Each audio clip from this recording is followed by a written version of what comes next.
Voici maintenant deux théorèmes essentiels de l'arithmétique, le théorème de Bézout et le théorème de Gauss. Alors, on commence, avant d'aborder ces deux théorèmes, par une propriété très importante qui va nous permettre d'avoir des démonstrations beaucoup plus simples par la suite. Alors, on prend deux entiers relatifs, non simultanément nuls bien entendu, D et leur PGCD.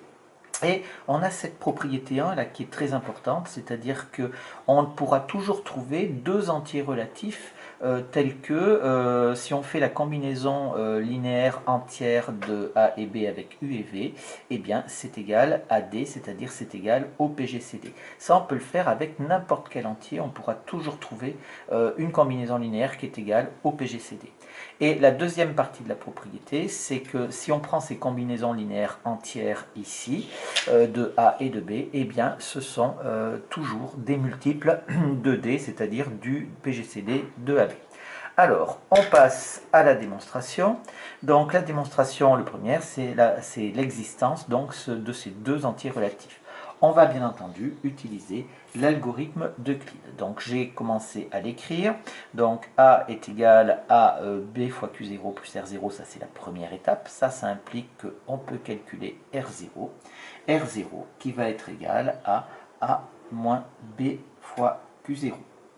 Et donc, ça, c'est quoi? C'est A fois U0 plus B fois V0, avec ici U0 qui va donc être égal à 1 et V0 qui va être égal à moins Q0. D'accord, hein, on a bien 1A moins Q0 fois B. Et donc, on obtient ici, à la première étape, un entier U0 et un entier V0. Si je passe à la deuxième étape maintenant, eh bien c'est le même principe, je vais écrire le reste, c'est-à-dire qu'à chaque étape, on va calculer le reste en fonction de tout, du reste de l'égalité.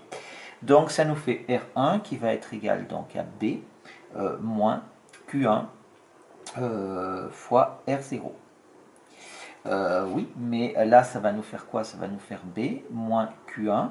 Et R0, en fait, qu'est-ce qu'on va faire? Eh bien, on va le remplacer par ce qu'on a au-dessus, c'est-à-dire par AU0 plus BV0, puisqu'on avait des entiers ici. Et on va pouvoir effectuer le calcul. Ça nous fait donc A, facteur de U0 Q1,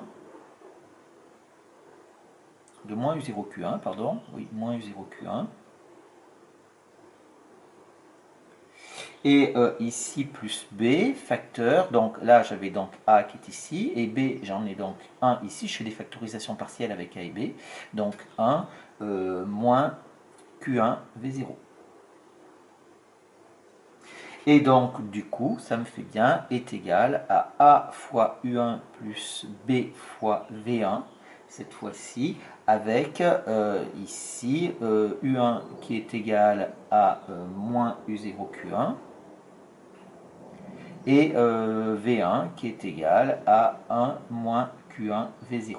Bien entendu, ici, ce sont des entiers puisque tous ces nombres U0, V0 est un entier, Q est un entier, etc. Et donc, ça, je l'ai fait pour les deux premières étapes et on continue comme ça, etc. jusqu'au dernier reste non nul qui est D et on arrivera toujours à trouver un couple d'entiers U et V à la fin. C'est d'ailleurs ce qu'on utilisera souvent pour arriver à trouver le couple UV. Eh bien, on utilisera l'algorithme d'Euclide. Il faut démontrer maintenant la deuxième propriété, c'est-à-dire que tous les entiers AU plus BV sont des multiples de D. Donc, qu'est-ce que je fais ici? Je prends n qui est égal à AU plus BV qui est un entier, et je vais donc montrer que cet entier n est un multiple de D. Alors, je peux dire donc que D, c'est le PGCD de A et de B, donc D divise A et D divise B. Donc, D divise n'importe quelle combinaison linéaire de A et de B. Ça veut dire donc que D divise AU plus BV. C'est-à-dire ce qui est équivalent à dire que D divise N. Et donc, on a bien ici n qui est un multiple de D. Alors maintenant, il faut faire la réciproque. La réciproque, donc cette fois-ci, on prend n qui est un multiple de d et on veut ici dire que le multiple de d va s'écrire sous la forme AU plus BV. Alors, si je prends n est un multiple de d, alors on va dire qu'il existe k appartenant à z tel que, eh bien, tel que n est égal à k fois d. Ça, c'est la première.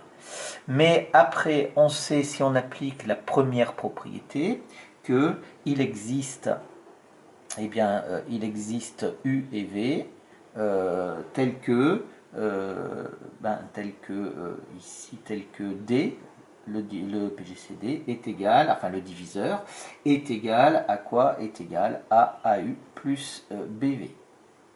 D'accord, puisque je rappelle que D est le PGCD, toujours de A et de B. Donc, ici, je vais pouvoir dire que N est égal à quoi? Est égal à KD, c'est-à-dire K fois AU plus BV. Et c'est donc égal à A fois KU, je l'écris comme ça, plus BKV. Et c'est donc égal à A fois grand U plus B fois grand V avec, ici, avec grand U qui est égal à KU et grand V qui est égal à KV. Et donc, bien sûr, il s'écrit, ça veut dire que N s'écrit comme combinaison linéaire entière de A et B. Et donc, on a démontré notre propriété, enfin les deux aspects de la propriété ici, qui est une propriété fondamentale. Eh bien, maintenant qu'on a cette propriété, le reste, les deux théorèmes de Bézout et de Gauss vont être assez faciles à mettre en œuvre. Alors, le théorème de Bézout, le voilà, c'est deux entiers relatifs A et B sont premiers entre eux si et seulement si il existe deux entiers relatifs U et V, tels que AU plus BV est égal à 1. Et donc, ça, c'est très important, je les ai encadrés parce que c'est vraiment les théorèmes fondamentaux de l'arithmétique. Donc, pour la démonstration, elle est quasiment immédiate. Je prends ici A et B qui sont premiers entre eux, donc ça veut dire que leur PGCD est égal à 1. Et donc, d'après la propriété qu'on vient de voir, ça veut dire qu'il existe un couple UV tel que AU plus BV est égal à 1. Ça, en fait, c'est un cas particulier de la propriété précédente, c'est pour ça que je l'ai déjà écrite sans le faire, puisque on l'a déjà vu à la propriété d'avant. Donc ça, c'est dans ce sens-là, mais on veut démontrer un si et seulement si. Donc on a dit si ils sont premiers entre eux, alors il existe un couple UV tel que AU plus BV égale 1. Maintenant, il faut faire l'inverse, c'est-à-dire s'il existe deux entiers tels que AU plus BV égale 1, je veux montrer que A et B sont premiers entre eux. Donc pour ça, je reviens aux méthodes de recherche du PGCD, enfin d'un diviseur commun qu'on avait vu au tout début dans le premier chapitre. Donc je prends D qui est un diviseur commun à A et à B. Et donc j'ai D divise A et D divise B, ce qui implique donc quoi? Que D divise AU plus BV. Automatiquement, puisque si D divise A et D divise B, alors il divise bien sûr n'importe quelle combinaison linéaire de A et de B. Et oui, seulement qu'on sait que AU plus BV est égal à 1. Et donc ça veut dire que D divise 1, ce qui implique donc que D égale 1 ou D est égal à moins 1. Et ce sont donc les seuls diviseurs communs, et donc on a bien le PGCD de AB qui est égal à 1. Voilà notre théorème de Bézout qui est établi, et très simplement grâce à la propriété précédente. Le théorème de Gauss n'est pas tellement plus compliqué à démontrer non plus. Alors le théorème de Gauss, c'est un théorème qui est très important parce qu'on l'utilise de manière intuitive, sans même y penser, mais ça nécessitait vraiment une démonstration. Alors, ici, on prend trois entiers, cette fois-ci non nuls, et on a A qui divise un produit ici, et on a 1 qui divise le produit des deux autres. Et si en plus, on dit que A et B, ici, que le diviseur ici est premier avec un des deux du produit, ici en l'occurrence j'ai pris B, alors obligatoirement, l'entier A va diviser le deuxième facteur du produit. Ça, c'est très important, on l'utilise beaucoup. Alors, on va faire la petite démonstration qui n'est pas compliquée. Donc, on va dire A divise BC ici, donc ça veut dire qu'il existe K tel que BC est égal à K, il n'y a pas de problème.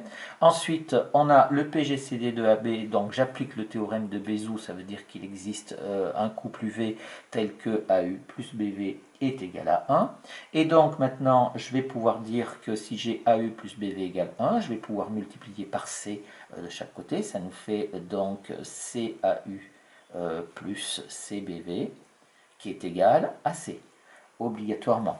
Et ça implique quoi? Donc CAU, ça je le garde.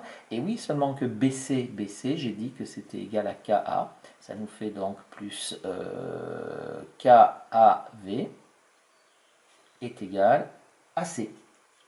Et ça implique donc que quoi? Que je peux mettre A en facteur ici. Ça me fait A facteur de CU plus KV qui est égal à C. Et donc, ici, vous voyez bien que ça veut dire donc que c'est A divise C. D'accord? Puisque j'ai pu écrire C sous la forme de A multiplié par un entier. Donc, voilà la démonstration de ce théorème de Gauss. Une conséquence qui est largement aussi importante que le théorème de Gauss, c'est celle-là, c'est-à-dire si j'ai deux diviseurs ici, A et B d'un même troisième, qui sont premiers entre eux, ou A et B sont premiers entre eux, alors le produit des deux, là ici AB, va diviser le petit c. Alors pour la démonstration, j'ai A qui divise C, ça veut dire donc que C égale KA, hein, il existe un réel K tel que C est égal à KA. Si je fais B divise C, ça implique donc que B divise KA, ce qui implique ici, je vais utiliser Gauss ici, à cet endroit-là. Si j'utilise Gauss, j'ai donc B qui divise un produit, mais B et A sont premiers entre eux, donc ça veut dire que B divise K. Et ce qui implique donc que K est égal à K1 fois B. Je tape un peu, il existe, hein, mais ils y sont. Et ce qui implique donc que ici, si je reprends mon C, C est égal à KA, c'est-à-dire est égal à K1B A. Et donc ici, ça implique, donc ici, vous voyez que AB divise C.